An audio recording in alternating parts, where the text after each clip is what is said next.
Welcome to another episode of Manchester Garage.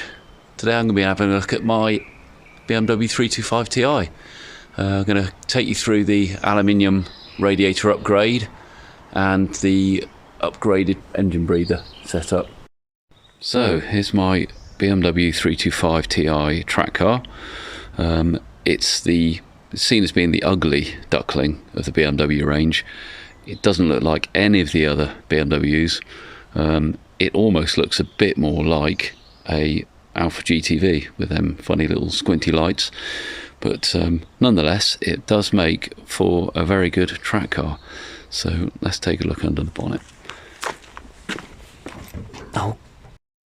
So here it is, assuming its natural BMW position, with the bonnet up of course, and here is the heart of the problem. However, it's a bit less problematic now that I've fitted this hoofing great M3 aluminium radiator. It's nothing special, it's just cheap eBay aftermarket job, but it's been, as a radiator in itself, it's been extremely reliable, notably because it doesn't have the troublesome plastic end tank on it anymore.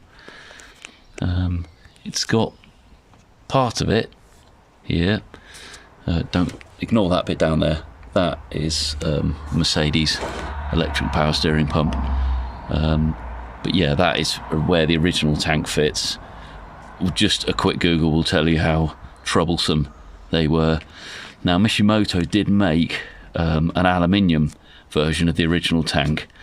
However, they withdrew it because it was so unsuccessful. I'm not exactly quite sure why, but it was very expensive, and I believe it just used to leak. There was some design issue with it, so I thought I'd do away with that entirely and fit not only the M3 radiator, but it also has the M3 header tank. Now, normally on an M3 they sit over here, and I believe the windscreen washer bottle lives down in the wing on an M3, but because there was nothing up here, they've put it there just for ease, I guess, which makes sense. Now this tank would have actually fit over there. See the curvature there? That would fit, rotated round the strut top there. I could have fitted it there. The reason why I didn't is because it would have meant running the top pipe across the top of the radiator. In hindsight, that may have been the easier choice. I mean, you can see why I didn't do it. I mean, I didn't really want to drag a pipe all the way across there just to get over to here. You could have done a tidy job of it, to be fair, and I'd possibly recommend doing it that way, only because the way I did it, as effective and uncomplicated as it is here, it was quite complex to do because I had to TIG weld some pipe work and whatnot. So I would almost recommend actually fitting it over here and doing away with your windscreen washer tank and fit something like an aftermarket one. All right, it's not going to have the same capacity, but if you're going to be taken on track, you're not going to be worried about that. So I'll go through exactly what I did. Okay, so it's a little bit hard to see. In true BMW fashion, there's pipes and wires everywhere, but this one up here, I believe, going into that blue elbow there, I think from memory that goes up to the heater matrix, and then this larger one just down here goes into the original pipe that goes into the back of the block, and that's the header pipe, which I've brought round here. I've done 180 just there, and then into the bottom of the header tank, the M3 header tank. So as I was saying earlier, if I had this header tank over at the other side, get out of the way, cat, and yeah, I would have had to have brought that pipe all the way down there, along here, kind of probably up here and across the top of the radiator, and then into the header tank. Probably actually would have had to have brought it at that lower level, which, looking at the radiator, would probably be about number plate height. I think you'd have had to have kept the pipe low to come into the bottom of the tank there. Of course, the S54 engine is completely different, and that header tank outlet, which is back here on this engine, on an M3, is rather conveniently over here somewhere. I think it's on the front, I'm not quite sure, but so it only had to link over there on an M3. You could quite happily do a half tidy job of getting a pipe across there. You'd want to do some of it in hard pipe. I would have thought you'd want to go, I don't know, you'd certainly need a flexi of some sort, probably to get around this lot here, and then maybe up into, say, a hard pipe, and then across, hard pipe it across, and then P-clip it to the radiator or something like that, or wherever you can get a decent attachment. There's a couple of tabs, mounting tabs just there, which you could possibly pick up on, drill and tap into that, nut and bolt, P-clip, pipe across there. That's, yeah, something like that might work. As I said, I did it this way just because I could make my own, fab my own pipe like that. What I did have to do, and I can just see it just there, well, I've just put some black hammerite on it. I did have to cut the inner wing a little bit, because there was a lump just there which stopped me mounting that. Of course, I've done it on like just custom stainless brackets, but yeah, it was tidier doing it this way, because it meant less pipe work but more complex.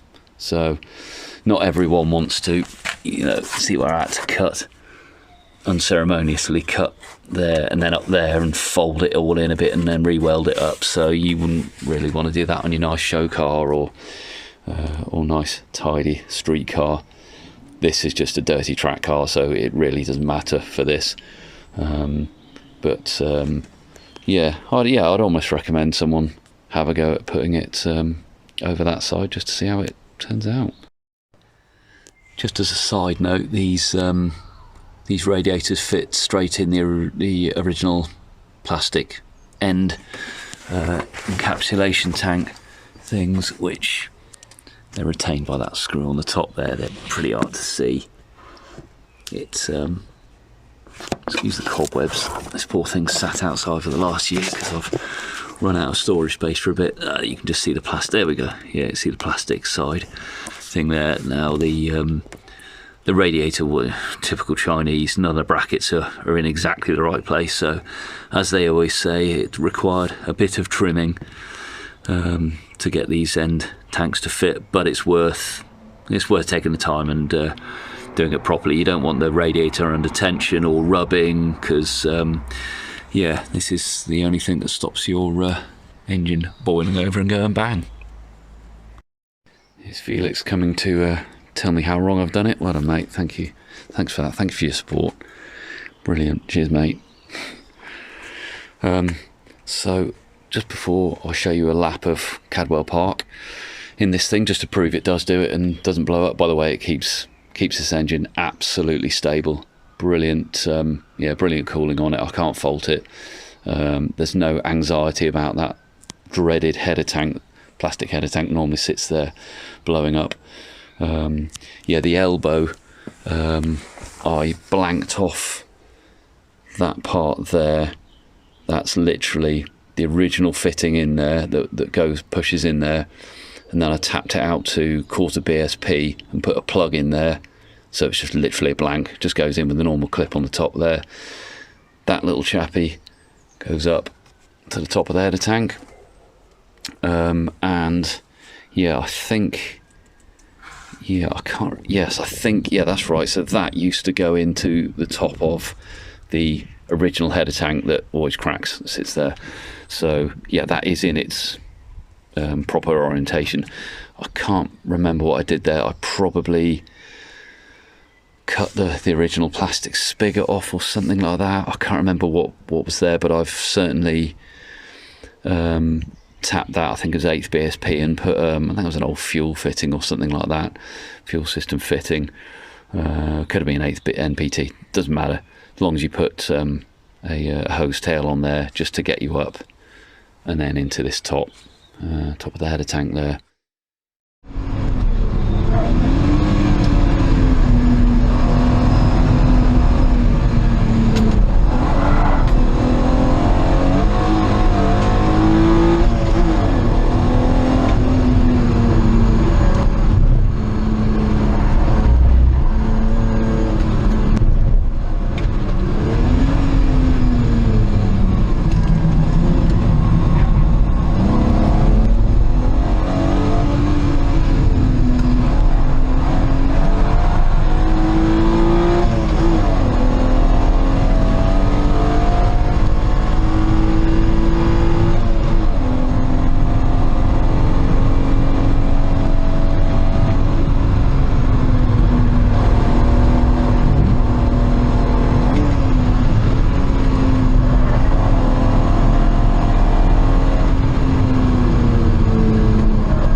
Before I sign off, let's just explain this little mess. So the crankcase PCV system on these it's just a complicated mess of pipes and stuff, and I like my race cars nice and simple, so I did away with all that crap. Normally there's a like a plastic manifold that runs across the top here, which provides the vacuum, and then the pipe goes off the back into the oblivion down the back of the engine and underneath, and it's just a right mess. As you can see here, I've drilled, and I don't think I even had to drill these. I think they were just the right size for 1/4 BSP. So I put these T's. Probably could have only done this front one and just elbowed into it and out here, but I thought, you know what, all these oil vapours and whatnot, although it's coming from a catch can, I thought, you know, I'll share the oil vapours, the dreaded oil vapours, across all 6 branches of the manifold. All right, technically that one's going to get a little bit more than the rest, but I thought, you know, give this one a chance and share the burden, because unfortunately with these engines, they've got what's called low tension oil control rings. I don't know why BMW did it. The e46 engines don't have them. These do. It's probably some bullshit economy efficiency thing or something like that. But what it means is if you try and breathe these to atmosphere, they you get a positive pressure in the crankcase, which blows oil up round the oil control rings, and it smokes. And yeah, ask me how I know. So I did away with that, did a bit of research, and found that to control the level of vacuum, that is a Toyota Supra 3 litre. I think it's normally aspirated, I think. PCV valve. And yeah, excuse the mess, it was like an experiment that it works, it's airtight, believe it or not. It was an experiment just to prove it worked, so at a later date I'm going to tidy all that up. So yeah, just out the cam cover into Shah, where it's got the old drain plug down the bottom there, and the old level sensor, you know, the usual eBay crap. Obviously you've got to get one that's nice and airtight, because it's under a fair bit of vacuum and whatnot, so you don't want any vacuum leaks. BMWs have got enough opportunity for air and vacuum leaks as it is. What I found before having this was it actually created too much vacuum, and you could barely pull the oil cap off. It would go boom when you took it off.